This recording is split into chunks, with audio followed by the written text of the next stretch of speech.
Today I'm going to tell you a story. A young woman left behind a shattered past and stepped off a train into the Wild West clutching nothing but a stack of love letters.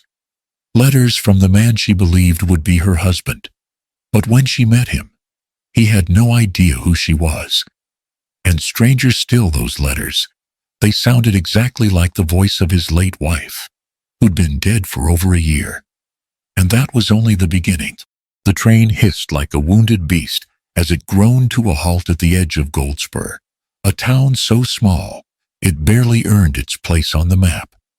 Dust swirled in the hot afternoon light, settling on the faded wooden signs and leaning porches of the frontier town.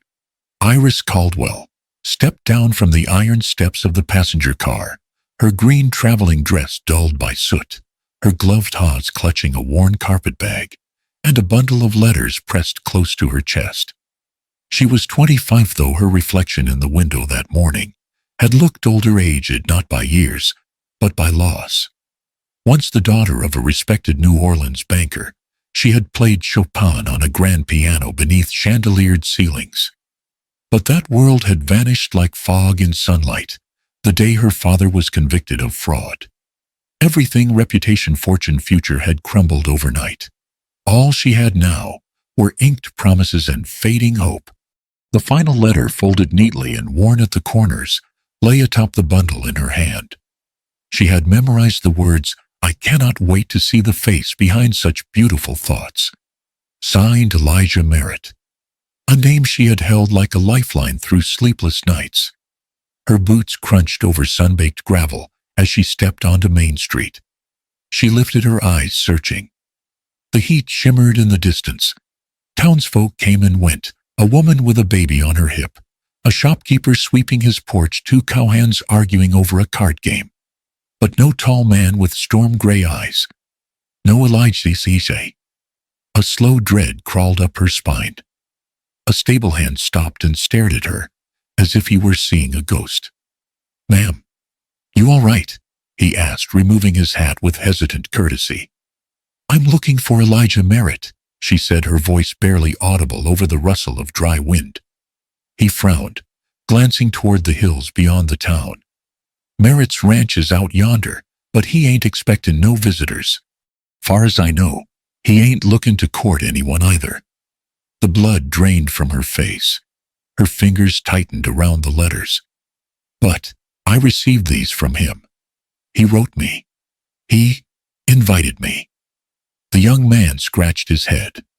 "Well, ma'am, either someone's playing you cruel, or there's a mighty big misunderstanding." She stood rooted to the spot, her skirts whispering in the dry breeze, the world suddenly too bright and unreal. Her heart pounded brittle with disbelief. Somewhere in the haze of dust and suspicion, Iris Caldwell realized this journey might not be the beginning she had hoped for. It might be the end of something she had never even begun. The man who finally approached her looked exactly as she'd imagined, and yet nothing like she had dreamed. Tall, broad-shouldered, and sun-worn Elijah Merritt walked with the quiet confidence of someone who belonged to the land he stood on. His black hair curled slightly at the collar of his shirt, and his jaw was rough with stubble, shadowing a face both handsome and guarded. The moment he caught sight of Iris, he paused mid-step. For a heartbeat, neither of them spoke. "Elijah Merritt," she asked, her voice dry as prairie dust. He nodded slowly, eyes narrowing beneath the brim of his hat. "I am." A smile of relief broke across her face. She stepped forward, heart fluttering. "I'm Iris Caldwell. I've come from New Orleans. She faltered, seeing no flicker of recognition in his gaze. "I received your letters." His posture stiffened. "My what?" She reached into her carpetbag with trembling fingers and pulled out the carefully bundled stack pages, worn soft from rereading, tied with a faded green ribbon. "You wrote me these. For months. About your ranch, your daughter, your loss. You said you were searching for companionship. You said you were ready." He didn't take them. Instead, he looked at the letters as if they were a dead animal left on his doorstep. His face went pale beneath the sunburn. "Miss, I don't know who sent you those," he said quietly. "But I didn't write 'em." The silence between them thickened heavy as smoke. Iris felt the sting before the tears had time to rise. "You're mistaken," she whispered, still holding out the letters like proof of something sacred. Reluctantly, Elijah took the top page. His eyes scanned the first lines, then froze. Something in his expression cracked. His lips moved, but only one word came out. "Catherine." Iris blinked. "Who?" He didn't answer. Instead, he kept reading, hands trembling slightly. The handwriting, the phrasing, it was uncanny. And yet it couldn't be. Catherine, his wife, had died nearly a year ago, buried on a windswept hill behind the house she once loved. And yet, these words sounded exactly like her voice. He looked up, and Iris could see the turmoil behind his eyes, confusion, disbelief, something darker. "These letters," he said slowly. "They sound like Catherine, but she's been dead for over a year." His voice was more than disbelieving, it was haunted. Iris felt the last of her certainty unravel. What had begun as hope now twisted into something else entirely. If Elijah hadn't written the letters, who had? And why? If you want to uncover what truly lies behind those letters, make sure to subscribe to the channel so you won't miss the next chapter. Because the secrets buried in Goldspur are only just beginning to surface. The sun had long since begun its descent by the time Elijah guided the buckboard wagon up the path toward his ranch house. The late summer light poured golden across the hills, turning the parched grass into fields of fire. Dust trailed behind them in a lazy cloud, catching the glint of the low sun like old memories unwilling to settle. Beside him sat Iris Caldwell, silent, tired, her green dress dulled by the road. She hadn't said much since the awkward confrontation in town. Not that Elijah had offered any words either. What could he say to a woman who claimed to be answering love letters he never wrote? And yet those letters, they still stirred something deep and uncomfortable in him. The phrasing, the rhythm, it had been too close. Too much like Catherine. The same Catherine who now lay beneath a headstone on the western slope of the property, beneath a pine tree she'd once planted with their daughter, Emma. Elijah gripped the reins tighter. They reached the ranch just as the light faded behind the hills. The house stood as it always had, simple, weather-worn, yet solid. The paint had peeled in places, and the porch steps creaked, but it remained a home. At least it had been once. Now it felt more like a waiting room for ghosts. "You can take the upstairs room," he said, as he helped Iris down. "It used to belong to my daughter." Iris hesitated, her eyes wide. "Are you sure she's not here anymore?" That was all he could manage. Later that night, Elijah found himself lingering in the parlor, where the moonlight spilled through lace curtains and silvered the old upright piano that had not been touched in nearly a year. The air still held the faint scent of rosewater and sheet music, echoes of a life unknown. Catherine's fingers had once danced across those keys. Emma's too, before the fever took her. He turned when he heard soft footsteps behind him. "I could try to tune it if you like," Iris offered gently, her hands clasped before her. "It seems like it meant something." He nodded once. It did. He didn't add that he hadn't had the heart to touch it since Emma passed. It was guilt that had brought Iris here, not hers, but his. He had not written her, but someone had. And now she was stranded in a land that offered neither sympathy nor sanctuary. Elijah had never been a man to turn his back on someone in need, especially not someone as adrift as she clearly was. So he let her stay. Not forever, just until they figured out who had truly sent those letters. The next afternoon, Elijah returned from checking the far pasture to find Iris seated at the piano, carefully working the internal mechanics with delicate precision. A small pile of dusty tuning tools and cleaning cloths sat nearby. She had tied her red hair back, sleeves rolled to her elbows, exposing forearms flecked with dust and determination. "I found something," she said without looking up.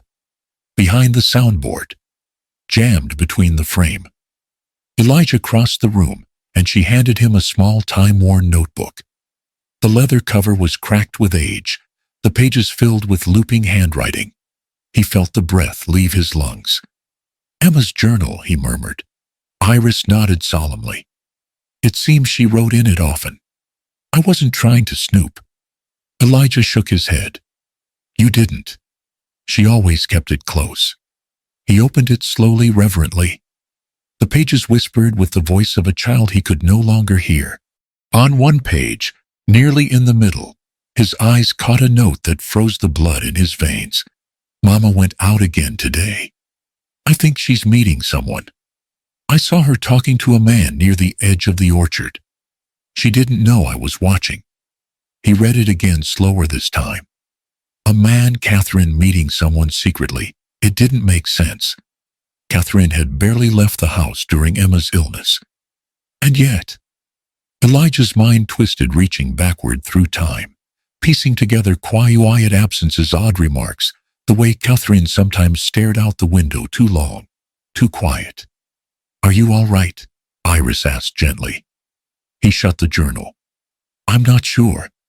That night, long after the lamps were blown out, and the ranch lay still under a blanket of stars, Elijah sat alone on the front porch, journal in hand. He thought of the letters Iris had brought. He thought of Catherine's elegant script. And now Emma's words, fragments of truth, written in the innocent hand of a child, hinted at something darker. He had buried his wife. He had grieved her. But what if he had only buried the version of her he believed in? And the next morning, Elijah rode into town beneath a sky streaked in soft blues and faded rose. The late summer breeze carried the scent of dust and wild sage, mingling with the quiet creak of saddle leather and the soft clop of his mare's hooves. He didn't speak on the ride, not to himself, not to the wind, but the silence throbbed with questions. He tied his horse outside a narrow brick building on the edge of Goldspur, a place that had once been a barber shop, then a milliner's shop, and now bore a wooden shingle that read, "Gideon Hart, Attorney at Law." Inside it smelled of ink and old paper and pipe smoke. Gideon Hart, now past 70, sat behind a large oak desk, spectacles perched on his nose, one leg lazily crossed over the other. His cane leaned against the wall behind him, forgotten in the moment. "Elijah Merritt," the old man said, not unkindly. "Either someone's suing you, or you've finally come to write a proper will." Elijah gave a humorless chuckle. "Not quite. I'm here about Catherine." The room went still. Gideon slowly removed his glasses and set them down. "I thought you buried that part of your life." "I thought so too," Elijah said. He pulled out a folded piece of paper, one of the letters Iris had brought, and laid it on the desk. "Tell me, Gideon, is there any chance Catherine could have written this?" Recently, Gideon read the first few lines. "Brows racist." "Well, I'll be damned," he muttered. "This sounds exactly like her. The way she used to talk, smooth, persuasive, charming, in a way that made you forget to be cautious. She's been dead a year, buried with a preacher and a dozen neighbors to prove it." "Maybe," Gideon said, voice low. "But I recall there was no autopsy, no family to confirm. And she died during that bout of fever. No one looked too closely. Too much death to count every face." Elijah felt his pulse quicken. The door creaked behind them as the telegraph boy entered, dusty and out of breath. "Telegram for Mr. Merritt," he said, holding out a yellow slip. Elijah took it with a nod. The boy left as quickly as he came. He read the message once, then again. "Woman resembling Catherine Merritt, seen in Red Rock, asking about deed transfers and land ownership. Stop. Was positively identified by Mrs. Lorraine at General Store. Stop. Should we alert authorities? Stop." Elijah stared at the page until the ink seemed to blur. Good Lord, Gideon breathed. She's alive. Or someone who looked an awful lot like her was. His stomach turned not from fear, but betrayal. It was one thing to lose your wife to illness. Another thing entirely, to be abandoned only to find out later she was sniffing around his land. Why would she come back now? Elijah asked aloud. Gideon narrowed his eyes. That land's worth more than it was a year ago. Word is, the railway might be coming through. If she never legally signed away her claim as your wife, she could make trouble, Elijah muttered. Serious trouble. As he rode home, the wind felt colder than before, the shadows longer. And back at the ranch, as he relayed only part of what he'd learned to Iris, he saw something flicker behind her tired eyes. Maybe, she said softly, I was never meant to be your bride. Elijah looked at her. Maybe, she whispered, I was just bait. The thought settled between them like smoke unseen, but choking all the same. The days slipped by in quiet rhythm, measured not by clocks, but by the soft rise and fall of sunlight across the valley, and the subtle ways Iris Caldwell began to feel less like a stranger in Elijah Merritt's world. The prairie had a way of stealing time, stretching it wide like the horizon, then folding it gently into silence. Mornings began with chores and the clatter of enamel pails. Evenings ended with the slow hum of cicadas and the creak of the rocking chair on the porch, where Elijah sat pipe in hand, staring out at a sky too big to hold his thoughts. Iris had started to fill in the spaces no one asked her to. She patched a leaky barn roof with strips of tarred canvas. She baked cornbread with molasses the way she once saw her mother do when she was a girl.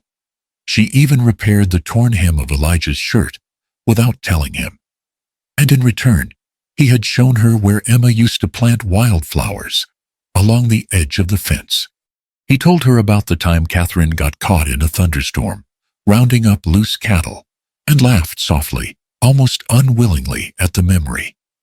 They didn't speak of the letters anymore, but the truth of them lingered in every glance, in every word they didn't say. One evening, Iris returned from the creek trail, with her skirts dusted and hair windblown, and found Elijah seated at the piano bench. His large, work-worn hands hovered awkwardly over the keys, unnerved but willing. I can't remember the tune, he said without turning, but I remember the way Emma used to play it, like it was part of her breathing. Iris sat beside him, her shoulder brushing lightly against his. Maybe I can help. She placed her fingers on the keys, and together they coaxed out a melody, not perfect, not practiced, but honest. The old piano groaned in places, but it still sang, just enough to carry a moment. When the final note lingered in the air, Elijah looked at her. There was no mistaking it. Whatever had begun in hesitation was now rooted in something real. I never meant for you to be pulled into this mess, he said softly. I'm not just in it. Iris replied. I chose to stay. He nodded, his jaw tight with restraint. I keep thinking about Catherine, what I missed, what I failed to see. And yet, every time I look at you, I feel something I never thought I'd feel again. Iris didn't speak. She couldn't. The warmth in her chest was too new, too fragile to name. But in that quiet space between them, the ghosts seemed to take one step back. That night, she sat at her window, long after the lamps were extinguished, watching the stars blink to life one by one. Her heart no longer beat with panic, but with something tender, something cautious, like a bird considering flight again after too many broken skies. She was falling. And for the first time since New Orleans had burned her world to ash, she wasn't afraid. Goldspur's harvest fair was small by any city's standards, but to Iris it felt almost grand. The town square had been swept and dusted, lined with booths made from old wagon wood and hung with colorful bunting that fluttered in the autumn wind. The scent of roasted chestnuts and apple cider mingled with the distant notes of fiddle music. Children ran between hay bales, laughing, while mothers bartered for spools of fabric and jars of preserves. Iris stood near the edge of it all, her dress simple but clean, her hair pinned with care. She felt the warmth of the sun on her face, the rhythm of a life she had begun to believe might belong to her. Elijah had gone to speak with the town's pastor about a new barn project. But before leaving, he had taken her hand just for a moment and said, "Don't wander far. I've got something to say later." That something stirred in her chest now, like a note waiting to be played. She turned at the sound of approaching boots on gravel. Elijah was walking toward her, his shirt tucked neat, his jaw freshly shaved. His eyes held a seriousness she had come to trust. Something inside her braced for it this moment, where everything might shift again. But it wasn't Elijah's voice that broke the air. It was a woman's. "Well, this is quaint." Iris turned. The world tilted. The woman was striking tall, poised with dark auburn hair, styled immaculately beneath a feathered hat. Her eyes were cool slate, her lips painted a color too bold for a farming town. She wore a traveling coat of deep maroon, the kind no one around here could afford. Her gloved hand rested lightly on a parasol, but her posture was that of a woman who didn't need to lean on anything but her own will. "I'm sorry, can I help you?" Iris asked, though her voice had gone dry. Elijah had stopped mid-step. He stood frozen color, draining from his face. The woman's smile curved like a knife. "Not unless you can tell me why my husband is walking around town, holding hands with another woman." Gasps rustled through the gathering crowd. "Husband," Iris whispered. The woman stepped forward, producing a folded paper from her leather handbag.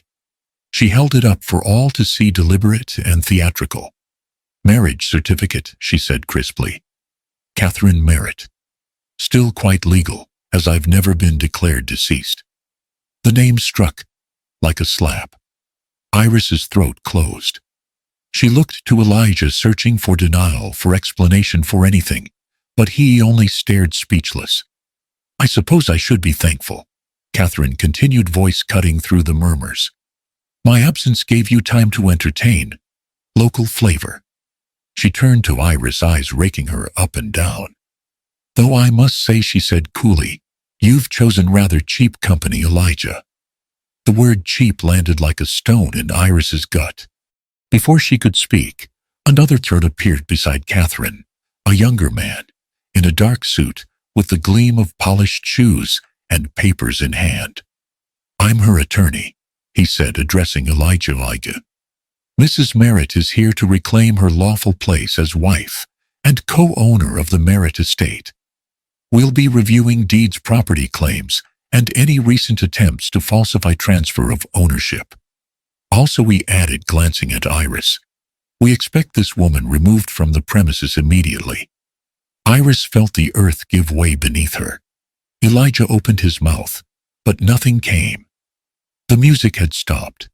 The fair stood in eerie quiet, the sound of rustling leaves and shifting boots, the only witness to her humiliation. Catherine turned once more before walking away, her heels clicking smartly against the boardwalk. "Enjoy your fare," she said, voice like silk over steel. "It might be your last in Goldspur." Iris stood alone, aching with the sting of betrayal, with the eyes of a town pressed against her like judgment. And in that moment, the letters, the piano, the laughter on the porch, all of it shattered. Whatever place she had begun to build here was gone, and the woman who'd taken it had done so with a single devastating smile. Elijah Merritt had been many things in his life: a rancher, a husband, a father, and now it seemed a man too slow to see the storm before it broke. The day after the fair, Goldspur felt colder, not in temperature, but in spirit. And Iris was gone. She had left before sunrise, her belongings packed into a single canvas satchel, her footsteps silent as she passed the porch where they had once sat together in quiet companionship. She had not said goodbye. Elijah couldn't blame her. The town whispered. The townsfolk nodded politely, but didn't meet his eye. Men he'd known for years offered cautious greetings, as if unsure whether to consider him a fool, a coward, or simply lost. And perhaps he was all three. At home, Catherine had resumed her place like a cat returning to a familiar hearth, confident, poised, unapologetic. She moved through the house with the authority of someone reclaiming what was rightfully hers. And yet Elijah could not look at her without feeling a deep, unspoken hollowness. She was alive. But the woman who had once loved him, the woman he had once mourned, was not. It wasn't just the lies. It was the ease with which she'd worn the mask, the cold triumph in her smile as she watched Iris walk away. On the third day after the fair, Elijah found himself in the attic, sifting through a box of papers Catherine had once insisted be kept for posterity. Most of it was worthless old receipts, faded ribbons, letters from her school days. But near the bottom, beneath a folded lace handkerchief, he found something that stopped his breath. A letter, not addressed to him. The ink had bled slightly from moisture, but the handwriting was unmistakably hers, elegant, measured, and deliberate. My dearest William, I cannot stay much longer. Elijah suspects nothing but my heart. What remains of it belongs with you. If I do not return by April, meet me at the Lafayette Hotel in New Orleans. I will leave everything behind. Everything. Elijah stood for a long time, the letter shaking slightly in his calloused hands. So it was true. She had planned her own vanishing. Not death, not illness. Escape. And she hadn't just left him. She had planned to start over with another man, leaving behind not only a husband, but a daughter, who had clung to her bedside in the final weeks of fever. His hands curled into fists and then slowly relaxed. He folded the letter bag along its original creases and slipped it into his coat pocket. Downstairs, Catherine was sipping tea on the veranda, speaking with the same attorney who had humiliated him in front of the town. When she saw Elijah approaching, her eyes narrowed not in fear, but calculation. The morning was gray with stormlight when Elijah rode into town. He found Catherine at the boarding house, seated beneath a parasol, on the shaded veranda sipping coffee, like a woman who had never vanished from her own life. She looked up when he approached, not startled, not guilty, just composed. Too composed. We need to talk. Elijah Cecil, said, voice low, but firm. She arched a brow. Can't it wait until after breakfast? No, he said, not anymore. Inside the parlor, the wallpaper curled at the seams and the grandfather clock ticked with the weary patience of age. Catherine sat on the settee, and Elijah remained standing. I found your letter, he said. To William. From before you died. For a moment, her eyes flickered just enough for truth to show its face. You planned it, he continued.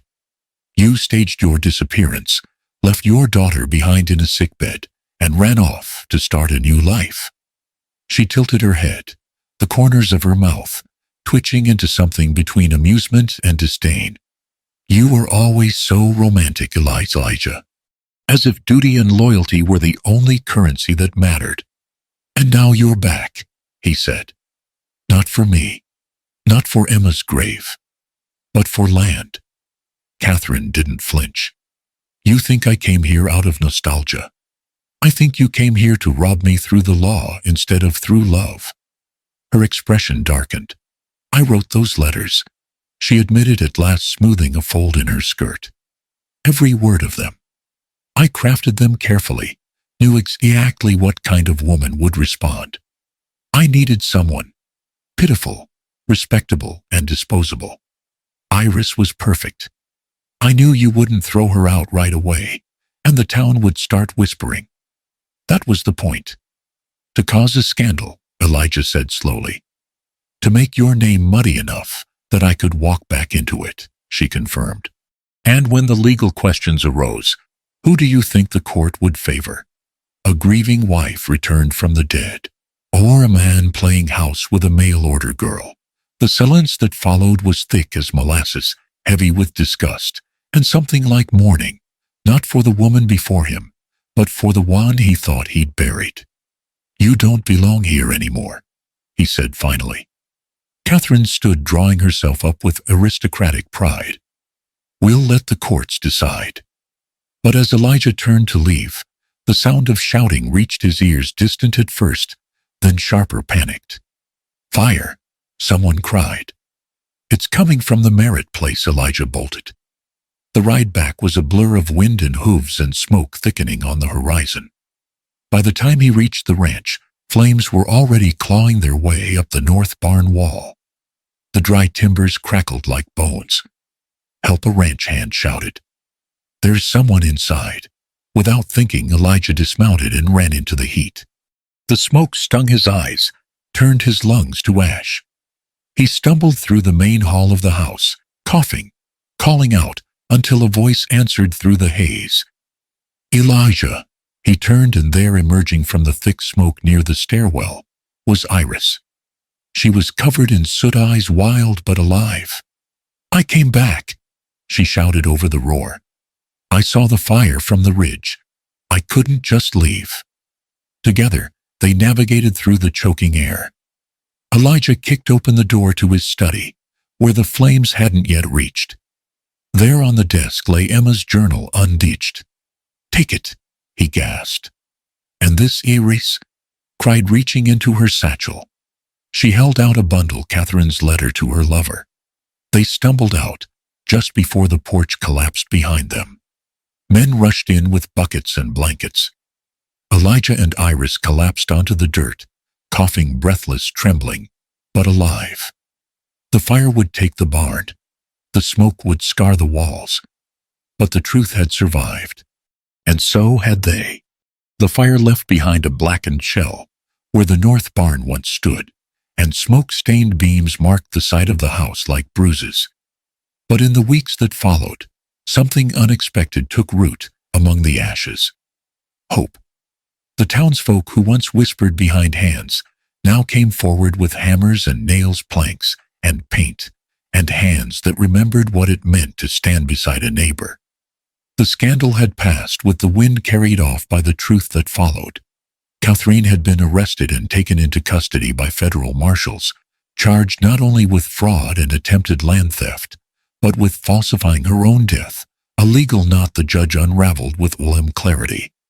In the eyes of the law, she had ceased to be Elijah's wife the moment she disappeared with intent to abandon her family. The marriage, the claims, the threats, none of it stood. And just like that, Elijah Merritt was free, not only by paper, but by spirit. The ranch came back slowly. Boards were replaced. Livestock returned. Emma's piano, saved from the fire, stood polished and tuned in the parlor once again, its voice soft and reverent, when Iris played it in the quiet evenings. She had stayed, though she could have left, gone to some distant place where her name held no past. Iris chose to remain, to build not just a new life, but a truer one. One not bound by letters or promises on paper, but by long mornings and muddy boots, and the slow, steady language of shared silence.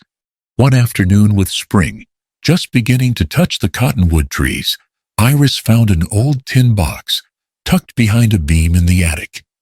Inside were dried pressed flowers and sketches drawn in a child's hand, and pages written in crayon and pencil. It was Emma's. She carried it downstairs and placed it in Elijah's hands without a word. He sat on the porch for hours, reading the scribbled memories of a little girl who had loved her mother fiercely, even as confusion clouded her young heart. But what stood out most were the pages near the end.